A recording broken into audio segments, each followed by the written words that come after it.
সেনাবাহিনীরা এই শহরটিকে পুরো দেশ থেকে লুকিয়ে রেখেছিলেন। এই শহরের মধ্যে থাকা মানুষদেরকে নির্মমভাবে হত্যা করতে শুরু করেছে।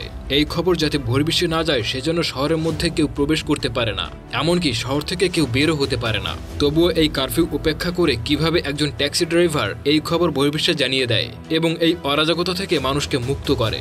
এখানে বলে রাখা ভালো, এই মুভিটা কিন্তু সত্য ঘটনা অবলম্বনে তৈরি করা হয়েছে, তাই আশা করছি এক্সপ্লেনেশনটি খুব মনোযোগ সহকারে দেখবেন। 1980 সালের ঘটনা। কিম নামের একজন ট্যাক্সি ড্রাইভারকে দেখতে পাই যে সাউথ কোরিয়ার একটি ট্যাক্সি চালায়। সে তার মেয়ের সাথে থাকতো এবং তার স্ত্রী অনেক আগেই মারা গিয়েছে। সে কোনো রকমের টেনে টুনে সংসার চালায়। সে ট্যাক্সি ড্রাইভ করে যে টাকা পেত তাতে তার মেয়ের এবং তার সময় ভালো যেত না, এমনকি মেয়ের গুরুত্বপূর্ণ কিছু কিনে দেওয়ার সামর্থ্য তার ছিল না। একদিন কিম ট্যাক্সি চালাচ্ছিল, রাস্তায় হঠাৎ করেই ওই দেশের সেনাবাহিনী তাণ্ডব শুরু করে। তখন সে সেখান থেকে তাড়াতাড়ি ট্যাক্সি নিয়ে পালিয়ে যায়। এমন সময় এক ব্যক্তি তাকে অনুরোধ করে যে তার অসুস্থ স্ত্রীকে একটু হাসপাতালে নিয়ে যেতে। কিম তাদেরকে হাসপাতালে ছেড়ে দিয়ে নিজের বাড়িতে চলে আসে। আসলে কিম তার মেয়েকে নিয়ে একটা ভাড়া বাসায় থাকতো। কিম এসে তার মেয়ের মাথায় কিছুর একটা আঘাত দেখতে পায়। সে বুঝতে পারে এই কাজ বাড়িওয়ালার ছেলের, তাই সে বাড়িওয়ালার সাথে দেখা করে। তখন বাড়িওয়ালাও তার ছেলেকে ডাকে। দেখা যায় ছেলের মাথায়ও ঠিক একই রকমের একটা আঘাতের চিহ্ন। তখন সে বলে, দেখো কিম, তুমি সারাদিন বাইরে থাকো, তোমার মেয়েকে সময় দিতে পারো না। আমার মনে হয় তুমি তাকে বেশি করে সময় দাও, না হয় তোমার মেয়ে একাকিত্বে ভুগতে ভুগতে এমন আত্মঘাতী হয়ে উঠবে। সে আরো বলে, তুমি 4 মাস ধরে কোনো বাড়ি ভাড়া দাওনি, তুমি ভাড়াটা কবে দিবে? কিম বলে সে খুব তাড়াতাড়ি ভাড়াটা দিয়ে দেবে। এরপর কিম রাতে তার মেয়েকে নিয়ে খাবার খাচ্ছিল। তখন সে রেডিওতে শুনতে পায় সেনাবাহিনীর দাঙ্গা বেড়েই চলেছে, কেননা ওই দেশের প্রেসিডেন্ট মারা যাওয়ার ফলে দেশের সর্বোচ্চ ক্ষমতা সেনাবাহিনীর হাতে চলে গিয়েছে এবং এটাও ঘোষণা দেওয়া হয় যে কাল থেকে কারফিউ জারি করা হবে, যার ফলে সামনে তার উপার্জন আরো কমে যাবে। কিন্তু তার বাসা ভাড়া তো দিতেই হবে এবং তার মেয়ের জন্য ভালো একজোড়া জুতাও কিনতে হবে। সে ভাবতে থাকে এত কিছু কিভাবে ম্যানেজ করবে। এর পরের সিনে আমরা পিটার নামের একজন জার্মান রিপোর্টারকে দেখতে পাই। সে গত 8 বছর ধরে জাপানে বসবাস করছে। তারপর সে তার কিছু বন্ধুদের সাথে দেখা করে, যেখানে তার বন্ধুরা তাকে বলে সাউথ কোরিয়ায় একটা দাঙ্গা হচ্ছে, কোয়াংজু শহরের ইউনিভার্সিটির স্টুডেন্টরা আন্দোলন করছে। এইসব শুনে পিটার তাড়াতাড়ি সাউথ কোরিয়ায় যাওয়ার জন্য রওনা দিতে চায়। কিন্তু কোয়াংজু শহরে যাওয়া এতটাও সহজ ব্যাপার ছিল না। সেখানে সেনাবাহিনী ওই শহরটিকে পুরো দেশ থেকে আলাদা করে রেখেছিল, এমনকি ওই শহরের ইন্টারনেটও অফ করে দিয়েছিল। খবরের কাগজে, টিভিতে সেই সব খবরগুলো প্রচারিত হতে থাকে যেগুলো সরকার প্রচার করতে চাইতো। এখন ওই কোয়াংজু শহরের মধ্যে চলতে থাকা এই ভয়াবহ খবরটি প্রচার করার জন্য পিটার ওই শহরে যাবে। পিটার তখন সাউথ কোরিয়ায় যাওয়ার জন্য সিউল শহরে প্রথমে আসে। সেখানে গিয়ে সে ওদের একজন রিপোর্টারের সাথে দেখা করে, যে তাকে আরো কিছু তথ্য দেয়। সে বলে এই দাঙ্গার জন্য কোয়াংজু শহর হচ্ছে পুরো দুনিয়া থেকে লুকানো একটি শহর। এরপরে আমরা কিমকে দেখতে পাই যে তার বন্ধুদের সাথে খাবার খাচ্ছিল। তখন সে তার এক বন্ধুর কাছে সাহায্য চায়, কারণ সে যেন তার বাড়ি ভাড়াটা দিতে পারে। ওইখানে অন্য টেবিলে কয়েকজন ট্যাক্সি ড্রাইভার নিজেদের মধ্যে কথাবার্তা বলতেছিল। তখন একজন ড্রাইভার বলে, আমাকে একজন বিদেশি সাংবাদিক বুক করেছে এবং তাকে নিয়ে কোয়াংজু শহরের মধ্যে যাওয়ার জন্য আমাকে লাখখানেক টাকা অফার দিয়েছে। এখানে অন্য ড্রাইভাররা তাকে বলে, সে কেন তোমাকে এত টাকা দেবে? তখন সে বলে, কারণ উনি ইংরেজি ভালো বোঝেন আর এই ট্যাক্সি ড্রাইভারও খুব ভালো ইংরেজি বুঝতে পারেন, তাই তাকে নিয়েই কোয়াংজু শহরে যেতে চান। ট্যাক্সি ড্রাইভার আরো বলেন, আমি এখন খাওয়া দাওয়া শেষ করে তাড়াতাড়ি সিউল শহরে যাব তাকে রিসিভ করার জন্য। এইসব শুনে কিম হাসতে থাকে এবং সেখান থেকে সিউলের উদ্দেশ্যে বেরিয়ে পড়ে। আসলে এত বড় টাকার অঙ্ক শুনে সে খুবই অবাক হয়ে যায় এবং সে ভাবে এই টাকাটা তার খুবই প্রয়োজন। সেখানে পৌঁছে কিম তাকে খুঁজে বের করে। তখন পিটার তাকে বলে, আমি তো প্রাইভেট ট্যাক্সি বুক করেছিলাম, কিন্তু তুমি তো সে নও। তখন কিম বলে, ওরা সবাই খুবই ব্যস্ত আছে, তাই আমাকে পাঠিয়েছে, আপনি আমার সাথে চলুন, কোনো সমস্যা হবে না। তখন সেই সাংবাদিক পিটারকে বলে, তুমি কি খুব ভালো ইংলিশ বলতে পারো? তখন কিম নিজের ভাঙাচোরা ইংলিশ বলে শুনিয়ে দেয়, যা খুবই মজার ছিল।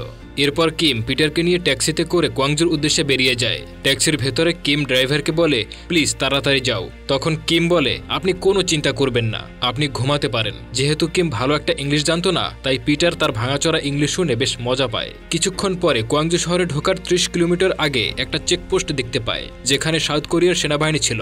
তারা বলে যাওয়া যাবে না। কিম জানতো কারফিউ পরের দিন, কিন্তু এখানে একদিন আগেই শুরু হয়ে গিয়েছে। এরা এখানে একদিন আগে সবকিছু ব্লক করে রেখেছে। আসলে এই সেনাবাহিনীগুলো চাইছিল শহরের কোনো খবর যাতে বাইরে না যায় এবং বাইরে থেকে কোনো সাংবাদিক যেন শহরের মধ্যে প্রবেশ করতে না পারে। সেনাবাহিনীর কথা শুনে কিম কিছুটা ভয় পায়, তাই গাড়ি ঘুরিয়ে ফেলে এবং কিম পিটারকে বলে, স্যার আমি আর যেতে পারবো না, আমাকে এখানেই টাকাটা দিয়ে দিন। পিটার তখন বলে, আমি যদি কোয়াংজু শহর পর্যন্ত নাই যেতে পারে তাহলে তুমি টাকা পাবে না। কিম বলে, এতদূর আসলাম, তেল ফুরালাম, গ্যাস ফুরালাম, যদি টাকাই না পাই তাহলে তো পুরোটাই লস। তাই সে অন্য একটা রাস্তা দিয়ে শহরে পৌঁছানোর চেষ্টা করে, সেখানেও সেনাবাহিনী আটকে দেয়। তখন কিম সেনাবাহিনীকে বলে, আমার পিছনে যে ব্যক্তি বসে আছেন সে অনেক বড় ব্যবসায়ী, সে আমেরিকা ফিরে যাবে, তাই কিছু জরুরি কাগজপত্র আনার জন্য কোয়াংজু শহরে যেতে হচ্ছে।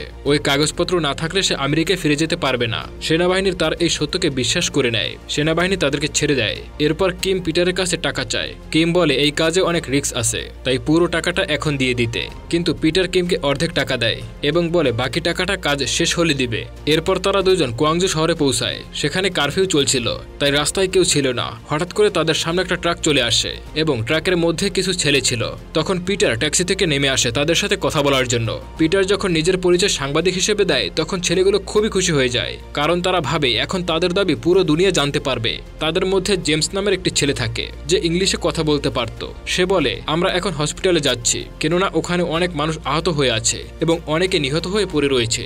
তখন পিটারও তাদের সাথে যেতে চায়। কিম বলে তোমরা যাও, আমি ট্যাক্সি নিয়ে পিছন পিছন আসছি। তাদের পিছে পিছে কিম যাচ্ছিল, কিন্তু একটা মোড়ে এসে সে সুযোগের সদ্ব্যবহার করে সিউলের উদ্দেশ্যে রওনা দেয়। আসার পথে রাস্তায় এক বয়স্ক মহিলা তার কাছে সাহায্য চায়। কিম না চাইতেও মহিলাকে সাহায্য করে। মহিলা কিমকে একটা হাসপাতালে নিয়ে যেতে বলে, কারণ তার ছেলে ওইখানে আছে। এরপর কিম সেই হসপিটালে চলে যায়, যেখানে গিয়ে সে অনেক আহত মানুষকে দেখতে পায়। সেই সাথে কিম পিটার এবং অন্য ছাত্রদেরও দেখতে পায়। সেই ছেলেগুলো যে হসপিটালে গিয়েছিল কিমও সেই হসপিটালে বয়স্ক মহিলাদের নিয়ে এসেছে। এরপর পিটার কিমের উপর রেগে যায় এবং জিজ্ঞাসা করে তুমি আমার ব্যাগ নিয়ে পালিয়ে যাচ্ছিলে কেন? তখন কিম বলে আমি তো আপনার ব্যাগ চুরি করিনি।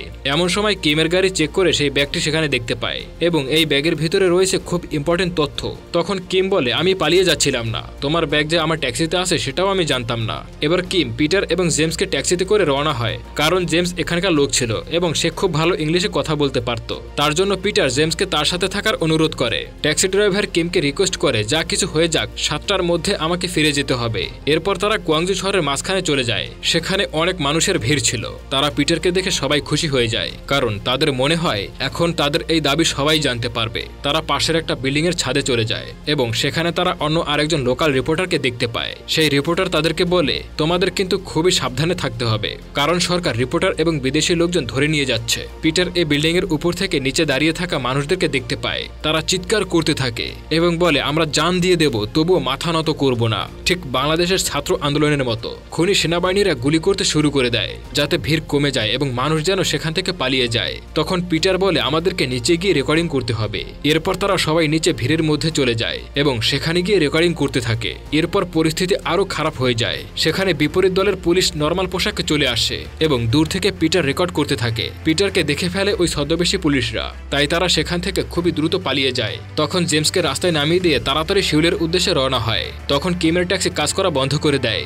এবং তাদেরকে ডেভিড নামের এক লোকাল ট্রাক ড্রাইভার সাহায্য করে। এরপর কিমের ট্যাক্সিকে মেকানিকের কাছে নিয়ে যাওয়া হয়। মেকানিক বলে এই ট্যাক্সি ঠিক করতে মিনিমাম 2 ঘন্টা সময় তো লাগবেই। কিম তাড়াতাড়ি বাসায় পৌঁছাতে চাচ্ছিল, কারণ তার মাত্র 11 বছরের মেয়ে বাড়িতে একা রয়েছে। কিমের এমন প্রেশানি দেখে পিটার ভাবে হয়তো তার টাকার প্রয়োজন, তাই পিটার তাকে টাকাটা দিতে চায়। তখন কিম খুবই রেগে যায় এবং পিটারকে ধাক্কা দিয়ে বলে আমার টাকার কোনো দরকার নেই, আমার বাসায় যেতে হবে, ছোট্ট একটা মেয়ে রয়েছে আমার। পিটার যেহেতু কোরিয়ান ভাষা বুঝতো না, তাই কিম কি বুঝাতে চাইছে সে বুঝতে পারে না। এরপর সেখানে জেমস আসে এবং তাকে বুঝিয়ে বলে কিমের অবস্থা। আর এদিকে ডেভিড কিম, জেমস এবং পিটারকে নিয়ে তার বাড়িতে চলে যায় এবং সেখানে তারা রাতে থাকে। ডেভিড তাদেরকে খাবার খেতে দেয়। তখন তারা টিভিতে দেখতে পায় ছাত্রদের আন্দোলনের জন্য কয়েকজন সেনাবাহিনী আহত হয়েছে, এতে কিছু সাধারণ মানুষও মারা গিয়েছে। এটা দেখে ডেভিড খুবই রেগে যায়। সে বলে সেনাবাহিনী খুবই নির্মমভাবে সাধারণ মানুষকে হত্যা করেছে, এমনকি যেসব শিক্ষার্থীরা আন্দোলন করেছিল তাদেরকে হত্যা করা হয়েছে। তারাই ভিড়ের মধ্যে গুলি চালাচ্ছে। তখন তারা বাইরে বিকট শব্দ শুনতে পায়। বাইরে গিয়ে দেখে সেই নিউজ ফ্যাক্টরিতে আগুন ধরে গেছে। পিটার ভিডিও ক্যামেরা রেকর্ড করতে শুরু করে। সাথে সাথে সেখানে সেনাবাহিনী আসতে থাকে। সেনাবাহিনীরা দূর থেকে পিটারকে রেকর্ড করতে দেখে বুঝে যায় এটা সেই ফরেন রিপোর্টার। পিটার জেমস এবং কিমকে নিয়ে পালিয়ে যেতে থাকে। একসময় তারা একটা বিল্ডিং এ লুকিয়ে পড়ে, কিন্তু জেমস ধরা পড়ে যায়। তখন অফিসাররা বলে জেমসের জীবনের বদলে তোমাদের ক্যামেরা আমাকে দিয়ে দিতে হবে। এরপর কিম পিটারকে বলে দেখো অফিসাররা ক্যামেরা চাচ্ছে, দিয়ে দাও। তারা জেমসকে ছেড়ে দিবে। জেমস চিৎকার করে বলে যা কিছু হয়ে যাক না কেন ক্যামেরা দিবে না, দুনিয়াকে জানাও আমাদের সাথে কি করা হচ্ছে। এবার কোনোভাবে পিটার এবং কিম ক্যামেরা না দিয়ে সেখান থেকে পালিয়ে আবারও ডেভিডের বাসায় চলে আসে। তখন ডেভিড বলে জেমস কোথায়, কিন্তু তারা দুইজন তখন কিছুই বলে না। তখন কিম পিটারকে তার জীবন কাহিনী বলতে শুরু করে। কিম বলতে শুরু করে আসলে আমি সৌদি আরবে চাকরি করতাম। একদিন হঠাৎ করে আমার স্ত্রী অসুস্থ হয়ে যাওয়ায় অনেক টাকা পয়সা সেখানে খরচ হয়ে যায়। আমার স্ত্রী আমাকে বলে বাকি যে টাকা পয়সা আছে সেগুলো রেখে দাও, একটা ট্যাক্সি কিনে ফেলো। যদি পরে কিছু করতে না পারো তাহলে নিজের ট্যাক্সি চালিয়ে অন্তত কিছু করে খেতে পারবে। আমি ট্যাক্সি না কিনে আমার স্ত্রীর চিকিৎসা করতে পারতাম, কিন্তু আমি আর আমার স্ত্রী বুঝে গিয়েছিলাম পৃথিবীর কোনো চিকিৎসাই ওকে সুস্থ করতে পারবে না। তারপর আমার স্ত্রী আমার ছোট্ট মেয়েটিকে একা করে চলে যায়। এই শোকে আমি প্রচুর নেশা করতে থাকি। একদিন আমি ঘুম থেকে উঠে দেখি আমার মেয়ে তার মায়ের জামা কাপড় ধরে কান্না করছে। এরপর আমি আমার সব নেশাপানি বন্ধ করে দেই। এর একটাই কারণ, আমার মেয়েকে যে কোনো মূল্যেই সুস্থ রাখতে হবে, যাই হয়ে যাক না কেন। আমার মেয়ে আমার কাছে খুবই গুরুত্বপূর্ণ। এদিকে পরের দিন সকালে কিম লুকিয়ে চলে যেতে চায়। এটা আবার ডেভিড দেখে ফেলে এবং গাড়িতে একটা নম্বর প্লেট দিয়ে দেয়, কারণ সবাই কিমের গাড়ি চিনে ফেলেছে। এর জন্য ডেভিড কোয়াংজু শহরের একটা গাড়ির নম্বর প্লেট দিয়ে দেয়, যাতে কিম সুরক্ষিতভাবে নিজের গন্তব্যে যেতে পারে। এরপর ডেভিড কিমকে কিছু টাকা দিয়ে বলে, এগুলো পিটার তোমাকে দিতে বলেছে। দেখা যায় কিম এগুলো নিতে চায় না। তারপরেও ডেভিড জোর করে টাকাগুলো তার হাতে দিয়ে দেয়। ফিরে যাওয়ার সময় সে তার মেয়ের জন্য জুতা কিনে নেয় এবং একটা রেস্টুরেন্টে খেতে যায়। সেখানে গিয়ে সে কয়েকটা লোকের কথা শুনতে পায়। সেখানে নাকি বাইরে থেকে কিছু লোক এসেছে। এর মানে হচ্ছে সমস্ত ঘটনা লুকিয়ে মিথ্যাভাবে প্রচার করা হচ্ছিল, যা দেখে কিমের খুবই খারাপ লাগে। এরপর সে সিওলে তার মেয়ের কাছে চলে যেতে লাগে, কিন্তু মাঝ রাস্তায় এসে তার মনে মানুষত্ববোধ জেগে ওঠে। এরপর সে কোয়াংজু শহরের উদ্দেশ্যে আবারও ফিরে যায়, পিটার ডেভিড সবাইকে সাহায্য করার জন্য। কিম গাড়ি নিয়ে সোজা ডেভিডের বাসায় চলে আসে। সেখানে ডেভিডের স্ত্রী বলে তারা হাসপাতালে গিয়েছে। কিম হসপিটালে চলে যায় এবং গিয়ে জেমসের লাশ দেখতে পায়। আসলে ক্যামেরা না দেওয়ার ফলে সেনাবাহিনী জেমসকে মেরে ফেলেছে। তখন কিম বলে এই সবকিছু রেকর্ড করে নাও, কারণ একমাত্র তুমিই পারো দুনিয়াকে সব সত্যটা জানাতে। এরপর তারা হাসপাতালের পেছনের রাস্তা দিয়ে বেরিয়ে পড়ে। এখানে এসে তারা দেখতে পায় কোরিয়ান আর্মি কিভাবে সাধারণ মানুষকে হত্যা করছে, আর সব ট্যাক্সি ড্রাইভার তাদের ট্যাক্সিকে ঢাল হিসেবে ব্যবহার করছে এবং আহত লোকদেরকে হাসপাতালে নিয়ে যাচ্ছে। এখানে যারা আহত হচ্ছে তারা কিন্তু আন্দোলনকারী ছিল না, তারা মূলত অন্য আহত ব্যক্তিদেরকে এখানে নিয়ে আসছিল। নিয়ে এসে তারাও আহত হয়ে গেল, কিন্তু সেনাবাহিনীরা তাদেরকেও গুলি করে। এরপর কিম এবং পিটার সিওলের উদ্দেশ্যে রওনা হয়, কারণ পুরো দুনিয়াকে সত্য ঘটনা জানানো দরকার। রাস্তায় চেকপোস্ট ছিল, সেখানে একজন সেনাবাহিনীর লোক এসে গাড়ি চেক করছিল। তখন সে গাড়ির ডিকিতে সেই পুরনো নম্বর প্লেটটি দেখতে পায়। এমন সময় সেই সেনাবাহিনীটি বলে কোনো সমস্যা নেই, যেতে দেওয়াই যায়। তখন অন্য একজন সৈনিক বলে কোনো বিদেশি লোকদেরকে এখান থেকে বেরিয়ে যেতে দেওয়া হবে না। তখন কিম পিটারকে বাঁচানোর জন্য খুব জোরে ট্যাক্সি চালিয়ে যেতে চায়। তখন অন্য সেনাবাহিনীরা তাদের পিছু করে। ঠিক এই মুহূর্তে অন্য ট্যাক্সি ড্রাইভাররাও পিটার এবং কিমকে সেখান থেকে বেরিয়ে যেতে সাহায্য করে। এই লড়াইয়ে সব ট্যাক্সি ড্রাইভাররা নিজেদের জীবন দিয়ে দেয় শুধুমাত্র দুনিয়াকে সত্যটা জানানোর জন্য। কিম পিটারকে নিয়ে ওখান থেকে বেঁচে ফেরে এবং তাকে নিয়ে এয়ারপোর্টে পৌঁছে দেয়। কিন্তু এখানেও বাজে আরেক বিপত্তি।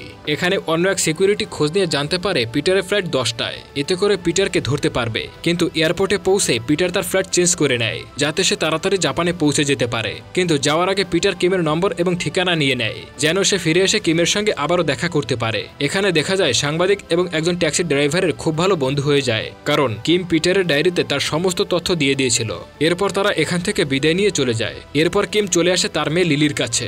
সে তার মেয়ের সাথে দেখা করে। অপরদিকে পিটার সব রেকর্ডিং সম্পাদকের কাছে দেয়, যার কারণে সকল তথ্য সারা দুনিয়া জেনে ফেলে। পিটার এই ঘটনার কিছুদিন পরে সাউথ কোরিয়ায় আবার ফিরে আসে।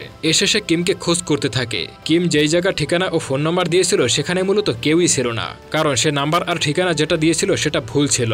তার মানে সে সাহায্য করে তার নাম এবং ফোন নাম্বার না দিয়েই চলে গেছে। এরপর দেখা যায় সাল 2003। পিটার বড় একটা কনফারেন্সে বলছে যে সে 1980 সালে কি দেখেছিল এবং তাকে একজন বাহাদুর ট্যাক্সি ড্রাইভার কিভাবে সাহায্য করেছিল। সে এটাও বলে আমি তার সাথে আবারও দেখা করতে চাই, আশা করি আমাদের আবার একদিন দেখা হয়ে যাবে। আর এইদিকে এই খবরটা কিম পেপার থেকে জানতে পারে এবং সেও বলে আমিও তোমার সাথে দেখা করতে চাই, কিন্তু আমার মনে হয় আমি শুধু তোমাকে পেপারেই দেখতে পাবো। আর এখানেই মুভিটা শেষ হয়ে যায়।